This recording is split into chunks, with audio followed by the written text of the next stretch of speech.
और final board exam में जब मैंने पेपर दिया था then I scored 93 marks. Content आना अलग बात होती है, पेपर को कंप्लीट करना अलग अच्छा। बात होती है। Around 75 I think 74। Tell you those things which I tried in my book. गलतियां जो मैंने की थी तुम्हें बिल्कुल भी नहीं करनी है।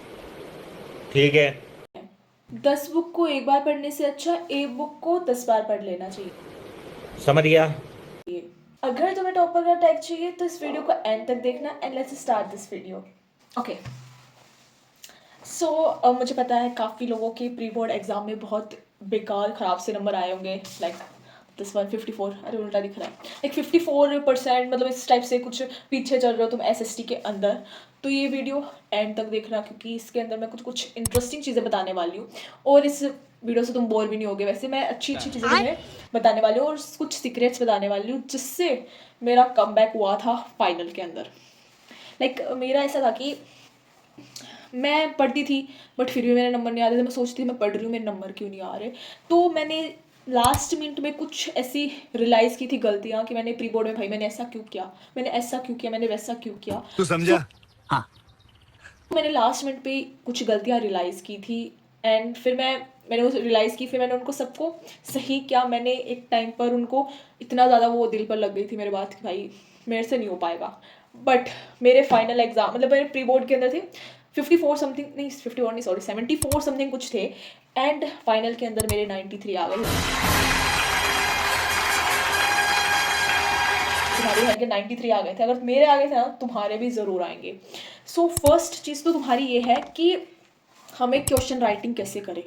क्वेश्चन राइटिंग क्या है, लाइक ऐसा है कि ये एक आर्ट होती है क्वेश्चन राइटिंग, मतलब करना भी, एक क्वेश्चन को अच्छे से लिखना भी एक आर्ट की तरह ही होता है।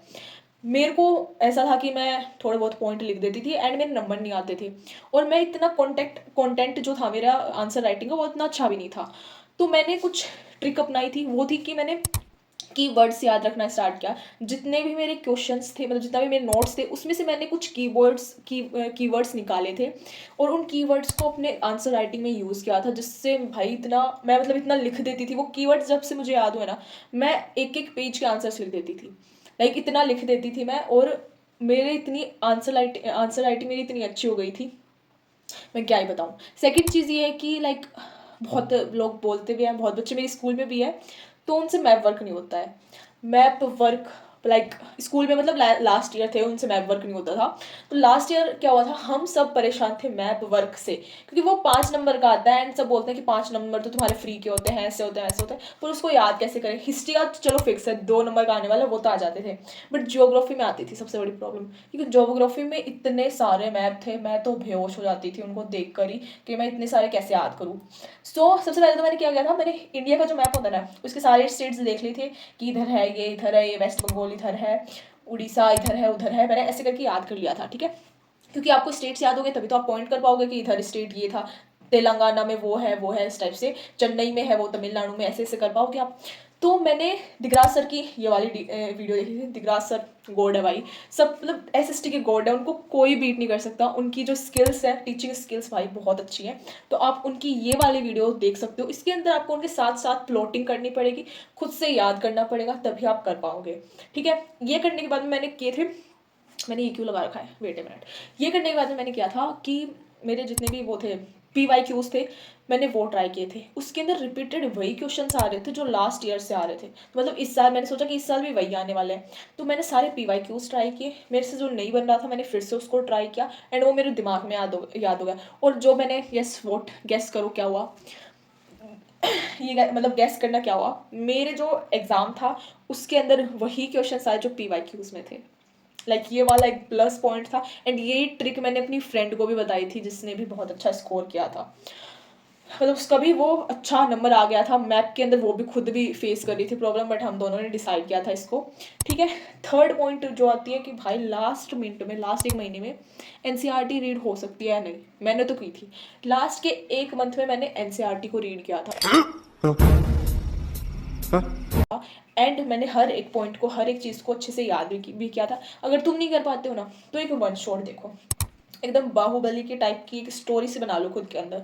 तुम्हें जब स्टोरी याद हो जाएगी तब तुम एनसीईआरटी को खोलो एंड रीड करना स्टार्ट कर दो, क्योंकि वो इतना डिफिकल्ट है नहीं वैसे तो, लेकिन तुम जल्दी जल्दी रीड करना स्टार्ट कर दो। अगर ये ऑप्शन भी तुम्हें नहीं अपनाना है कि तुम्हें एनसीईआरटी को हाथ ही नहीं लगाना है, तुम्हें ऐसे एकदम 90+ चाहिए, तो है तुम्हें सबसे पहले यूट्यूब पर एक वन शॉट देखनी है। देन तुम्हें कंसाइज नोट्स बनाने हैं, छोटे नोट्स बनाना, ज़्यादा बड़े बड़े मत बना देना, क्योंकि लास्ट मिनट पे तो वो तुम पढ़ पाओगे नहीं पूरे के पूरे नोट्स। तो तुम्हें एग्जाम पॉइंट ऑफ व्यू से देखना है कि तुम्हें सारे नोट्स बनाने हैं और सबको देख लेना एक बार। जो छोटे छोटे नोट्स हैं उनको रिवीजन आपका थोड़ा जल्दी हो जाएगा। आप छोटे छोटे नोट्स को पढ़ोगे तो, कंसाइज नोट्स को पढ़ोगे तो आपका रिविजन जल्दी हो जाएगा। सो आपको ये ट्रिक्स कुछ अपनानी है अपने लिए। एंड अगर आपको कुछ और भी हेल्प चाहिए, लाइक किसी और चीज़ से रिलेटेड, जैसे कि मुझसे एसएसटी में ये नहीं हो पाता, मेरे एसएसटी में वो नहीं हो पाता, तो तुम मुझे कमेंट सेक्शन में बता सकते हो। मैं पूरे कुछ भी तुम्हारा, जब तक ये क्लास खत्म नहीं होती, मतलब जब तक तुम्हारा ये सेशन खत्म नहीं हो जाता, जब तक तुम्हारे बोर्ड्स खत्म नहीं हो जाते, मैं तुम्हारी हेल्प कर दूंगी। और अगर तुम्हें नोट्स चाहिए तो मैं बता दूंगी, एक स्पेशल सस्पेंस है तुम्हारे लिए, बहुत अच्छी चीज़ है।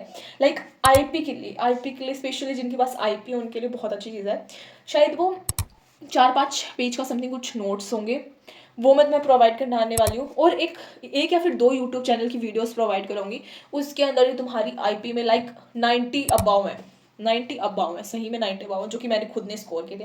मैंने पूरी साल आईपी नहीं पढ़ी थी क्योंकि मेरे को समझ में नहीं आती थी। फिर लास्ट में मैंने आईपी की कुछ यूट्यूब पर वीडियोस देखी थी, एक सर की वीडियोस देखी थी, वो मैं आपको नेक्स्ट स्ट्रेटेजी जब मेरी आईपी की आएगी उसके अंदर बताऊंगी। तो उसके अंदर मेरे भाई इतने अच्छे खास से मतलब नंबर आ गए थे ना मेरे। एनीवेज हम फिर से अपने एसएसटी पे आते हैं। तो ये सब तो इतना सब कुछ तो था, मेरा प्री बोर्ड का हिस्सा वगैरह था। और अगर तुम्हारे कोई भी अगर अलग प्रॉब्लम है कि मेरी एसएसटी में इस टाइप से प्रॉब्लम है, तो मुझे बता सकते हो। और एक बात को सुन लेना कि जो हिस्ट्री में और ज्योग्राफी में भी मे बी शायद अब होते होंगे, लेकिन सिविक्स में जितना भी तुम्हारा वो है, उसके जो क्या बोलते हैं उसको, हाँ, पिक्चर बेस्ड क्वेश्चन भाई, तुम्हारे पिक्चर बेस्ड क्वेश्चन आने वाले हैं एमसीक्यूज के अंदर। एमसीक्यूज के अंदर मुझे लग रहा है कि आ सकते हैं, मेरे में भी एक आया था। एंड एमसीक्यूज के अंदर तुम्हारे पिक्चर बेस्ड क्वेश्चन आएंगे तो उसको स्किप मत करना। एमसीक्यूज में भी भाई सबसे ज़्यादा नंबर कटते हैं, मेरी इसी की वजह से मेरा ये रिजल्ट खराब हुआ था। लाइक मेरे 93 बने थे और उसमें से 5 नंबर मेरे सिर्फ एमसीक्यू में गए।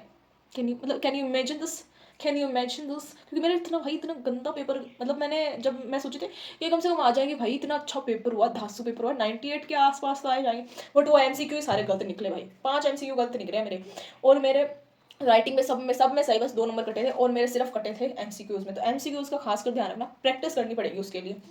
मेरे पेपर भाई प्री बोर्ड में छूट जा रहे थे, एसएसटी के जो पेपर थे मेरे छूट जा रहे थे, मैं कैसे लिखूँ इनको। तो इसके लिए मैंने क्या कि सैम्पल पेपर का वो 3 घंटे सैम्पल पेपर लगाया था मैंने घर पे बैठ के, तब जाके मेरा कहीं टाइम मैनेजमेंट हो पाया, वरना मेरे पहले पेपर छूट रहे थे, मेरे को समझ में नहीं आ रहा था मैं कैसे कंप्लीट करूँ। आधे घंटे भाई लेट, आधे घंटे लेट हो रही थी मैं पेपर लिखने के लिए। लास्ट के 5-5 नंबर के या फिर लॉन्ग क्वेश्चन आंसर आ जाते थे, वो छूट जाते थे मेरे। इसीलिए ज़रूरी है कि आप सैम्पल पेपर भी लगाओ अपने एग्ज़ाम के अंदर, सैम्पल पेपर भी लगाओ आप अभी, लाइक अभी प्री बोर्ड्स के अंदर, एग्जाम के अंदर नहीं, प्री बोर्ड्स के अंदर। और एक बात सुन लेना, मेहनत से नसीब का ताला खुल सकता है, लेकिन नसीब से मेहनत का ताला नहीं खुल सकता। कि तुम्हें ये सारी चीज़ें नोट डाउन कर लेनी है और एक वीडियो पे स्टक रहो, बार बार दूसरी वीडियो देखते रहोगे तो उससे तुम्हारा टाइम वेस्ट होने वाला है। अगर तुम इन ट्रिक्स को अपनाओगे नहीं तो तुम्हारे लिए कोई वर्थ नहीं होगा इस वीडियो को देखने का, और तुम्हारा टाइम ही वेस्ट हो रहा होगा इस वीडियो से फिर। तो तुम्हें ये सारी ट्रिक्स अपने खुद पे यूज़ करनी है, और मेरे को पूरा भरोसा है कि तुम्हारे अंदर कुछ बेटरमेंट ही देखने को मिलेगा, इससे बेटर ही होगा कुछ तुम्हारे में। आई नो, मैं अगर मेरे इतने अच्छे नंबर आए थे लास्ट के 1 मंथ में, तो तुम्हारे भी ऑब्वियसली अच्छे नंबर आ ही जाएंगे। तो best of luck for your exam. और अगर आपको मेरा चैनल पर ये वीडियो अच्छी लगी हो और थैंक्स। आपको ऐसी और भी वीडियोस, मतलब अगर आपको ऐसी और भी वीडियोस चाहिए हो, और भी ऐसी स्ट्रेटेजी की वीडियोस चाहिए हो, तो आप मुझे कमेंट कर सकते हैं, मैं ऐसी और वीडियोस बनाऊंगी। तो सब्सक्राइब भी कर देना और लाइक भी कर देना अपनी बहन को। और ऑल द बेस्ट गाइस, मैं ये बताना भूल गई, all the best for your exam. और अभी आपके I think second pre board चल रहे होंगे, तो best of luck for your exam. खत्म हो गया भैया मैटर।